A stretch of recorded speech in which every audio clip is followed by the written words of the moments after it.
The city hummed with the predictable rhythm of a Monday morning. Sarah, a marketing executive with an impeccable wardrobe and an equally impeccable reputation, navigated the bustling street, a confident smile playing on her lips. She was on her way to a crucial meeting, one that she had meticulously prepared for, though perhaps not in the way her colleagues imagined. Sarah's career had been a masterclass in strategic maneuvering, often at the expense of others, a fact she artfully concealed behind a facade of charm and competence. She saw herself as a chess player, always several moves ahead, and everyone else merely pawns in her grand design. Across town, in a quieter, tree-lined suburb, Mr. Henderson tended to his small garden. A retired history teacher, he found solace in the simple, honest work of cultivating life. He often reflected on the interconnectedness of things, how a single act, good or ill, could ripple outwards. He had observed over the years that those who sought to gain an unfair advantage often found their victories to be hollow, built on shifting sands. There was a certain justice in the world, he believed, a natural order that eventually revealed true intentions. Sarah arrived at the sleek, glass-fronted office building.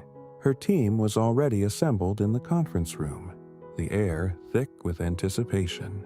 The presentation was for a major client, a contract that could secure their department's future for years. Sarah had taken credit for much of the innovative research, subtly downplaying the contributions of a junior colleague, Emily, whose late-night hours and brilliant insights were largely unacknowledged. Sarah felt a faint flicker of unease, a fleeting shadow of guilt, but quickly dismissed it. This was business, after all, survival of the fittest. During the presentation, Sarah delivered her points with polished eloquence. The client representatives listened intently, nodding approvingly. Emily, sitting quietly at the back, felt a familiar pang of disappointment. She knew her ideas were being presented as Sarah's own, but she was new, and Sarah was the boss. What could she do? She focused instead on her internal notes, meticulously tracking every detail, every potential flaw, every opportunity for improvement in the proposal. She genuinely wanted the project to succeed, even if her role was diminished. Later that week, a small detail emerged that threatened to unravel Sarah's carefully constructed illusion. A crucial piece of data, which Sarah had claimed to have personally verified, was found to be slightly inaccurate. It wasn't a catastrophic error, but it raised questions. The client, thorough and detail-oriented, requested a re-verification of all supporting data. Sarah felt a knot tighten in her stomach. She had skimmed over that particular section, confident that Emily's work would cover it. She had been too busy refining her narrative, too focused on presenting a flawless image of her own contribution.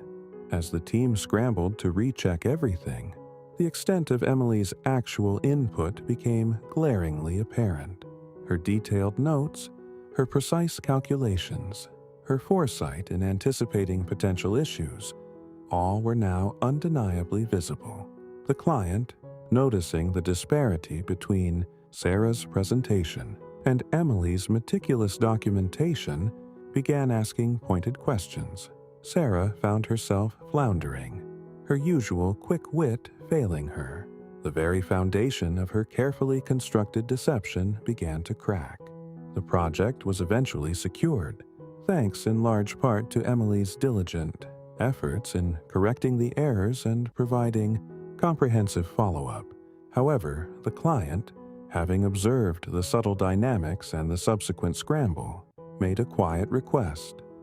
They wanted Emily to be the primary point of contact for all technical aspects of the project.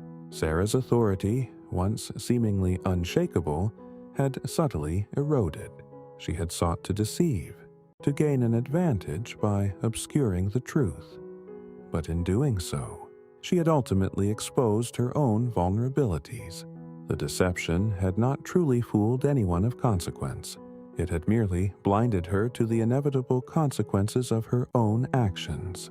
She had, in the end, deceived only herself about her true standing and the value of integrity.